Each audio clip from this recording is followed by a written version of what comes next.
Il était une fois un peuple armé, fort et combattant. Ce peuple s'appelait les Rabozaboya. Ils vivaient heureux dans de petites huttes au bord d'une rivière à l'eau très claire. Ils vivaient en harmonie avec la nature. Les personnes du village faisaient la cuisine, s'occupaient des enfants, travaillaient, chassaient, pêchaient et plein d'autres choses. Ils dansaient le soir au bord de la rivière bleue qu'ils adoraient et appelaient la rivière des dieux. Un beau jour, où il faisait très chaud, cela durait depuis une semaine. Un malheur arriva dans le village des Rabozaboya. Les habitants voulaient se désaltérer, allèrent à la rivière. Mais quand ils arrivèrent à la rivière des dieux, il n'y avait plus d'eau. Les pauvres, ils étaient bouche bée et n'avaient plus envie de travailler, car ils adoraient cette rivière.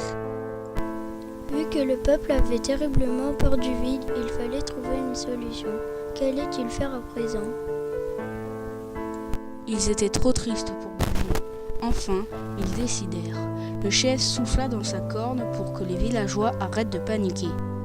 Il expliqua qu'un groupe allait rester s'occuper de la rivière des dieux, pendant que d'autres allaient trouver la cause de cet incident.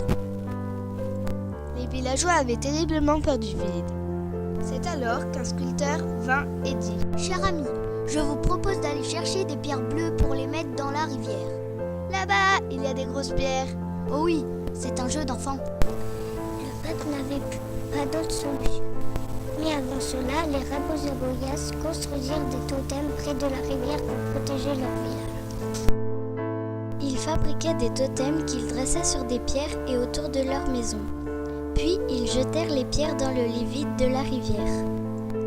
Pendant ce temps-là, les autres allèrent à la recherche de cette cause inimaginable pour les Rabozaboyas, car eux avaient peur du vide. Le peuple ne savait vraiment pas la raison de la disparition de leur rivière bien-aimée. Avait-elle séché ? Non, pas en 2 jours. Avait-elle été bue ? Ça, c'était plus suspect. Mais par qui ? Les habitants marchaient des heures et des heures, les femmes avec leurs bébés sur le dos et les hommes portaient les cargaisons de boissons et d'aliments. Ils trouvèrent de grosses empreintes avec des gouttes d'eau. Alors ils les suivèrent. Après ces longues heures de marche, les habitants s'arrêtèrent pour grignoter. Enfin, ils arrivèrent où ils voulaient. Quelle était cette cause ? Ouh là là, tout ouvrait la bouche d'étonnement. Ils croisèrent Tabou, qui était un monstre élémentaire fait d'eau. Ils comprirent tout de suite que le monstre avait aspiré toute l'eau de la rivière. Les hommes poursuivirent Tabou, mais Tabou avait des guerriers. Les Rabozaboyas avaient construit des armes et des catapultes. Les hommes leur jetèrent des pierres de la rivière. Les guerriers de Tabou furent vaincus, mais Tabou s'envola vers la tour Effraie, la tour des ténèbres. Les Rabozaboyas poursuivirent Tabou. Les hommes se perdirent dans la forêt et trouvèrent un magicien évanoui à cause de Tabou. Il était couvert de ténèbres. Les Rabozaboyas prirent un fluide anti-ténèbres. Ils versèrent le fluide sur leur magicien. Le magicien se réveilla et leur montra où était la tour Effraie. Ils partirent à la tour Effraie. Mais la tour était gardée par des totems géants. Pour passer de l'autre côté et aller chercher Tabou, il fallait les escalader. Le magicien expliqua. Il existe un fluide magique qui peut remplir une rivière, la faire renaître. Alors, les Rabozaboyas montèrent sur les totems. Les totems étaient chatouilleux, alors ils tombèrent sous les chatouilles et écrasèrent Tabou.